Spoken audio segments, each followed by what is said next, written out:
মায়ের কান্না মুছতে বাধ্য ও শান্ত ছেলের মতো গামছা এগিয়ে দিচ্ছে আকাশ। কে বলবে এই আকাশ 2 বছর ধরে মানসিক ভারসাম্য হারিয়ে অস্বাভাবিক জীবনযাপন করছে।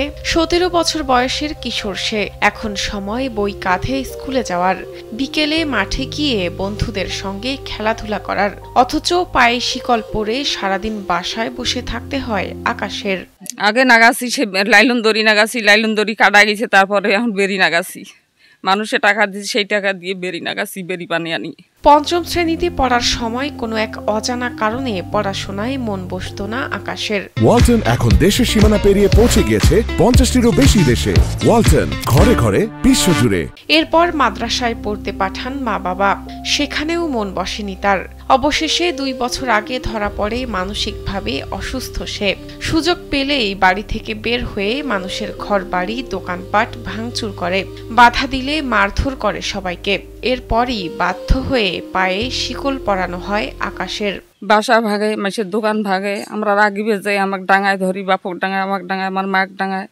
তারপর ধরি নিয়ে আসছি, ঘর দুয়ার কিছু নেই, গাছ গাছলা কিছু নেই। তারপরে সহ্য করবেন না পাইয়া তারপরে বেরি লাগে দিছি। মানুষের ক্ষতি করে, নিজের ক্ষতি করে, বাবা মাক ডাঙায়, আর ফরসিক ডাঙায়, দোকানপাট ভাঙে। তারপর ওই 3 মাস থাকিয়ে সার্কল দিয়ে আসছি। নিজের সামর্থ্য অনুযায়ী চিকিৎসা করিয়েছেন আকাশের দিনমজুর বাবা। সঠিক চিকিৎসা পেলে স্বাভাবিক জীবন ফিরে পাবে বলে জানিয়েছেন চিকিৎসকেরা। তবে তার জন্য যে টাকা প্রয়োজন তা দেবার সামর্থ্য নেই বাবার। আমি দিনমজুর, আপনারা যদি আমার একটু সাহায্য করেন আমার একটা উপকার হবে। আমার কিছু নাই, আমার ঘর একটা তাও ছোট ছোট শেষ করে দিছে। কুড়িগ্রামের চিলমারী উপজেলার পশ্চিম খড়খড়িয়া এলাকার সাজু মিয়া ও আকলিমা দম্পতির সন্তান আকাশ। পাড়া প্রতিবেশীরা বলছেন সাজু ও আকলিমার সামর্থ্য নেই ছেলের চিকিৎসা করানোর। আকাশকে সুস্থ জীবনে ফিরিয়ে নেওয়ার জন্য সমাজের বিত্তবানদের সাহায্য কামনা করেন আকাশের প্রতিবেশীরা।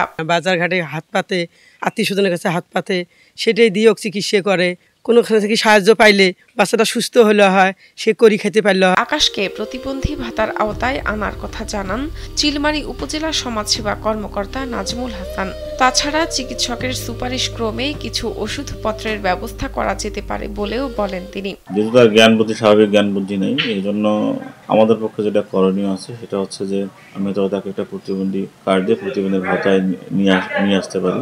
আর যেহেতু সে রেগুলার চিকিৎসাধীন আছে, কোনো ডাক্তারের চিকিৎসাধীন আছে, তো তাকে যদি হাসপাতালে উপজেলা হাসপাতালে যদি ভর্তি করানো হয়, তাহলে উপজেলা হাসপাতালের সুপারিশ ক্রমে, ডাক্তারের চিকিৎসাধীন ডাক্তারের সুপারিশ ক্রমে তাকে হয়তো দেখা যাচ্ছে যে আমরা কিছু ওষুধপত্রের ব্যবস্থা করে দিতে পারবো।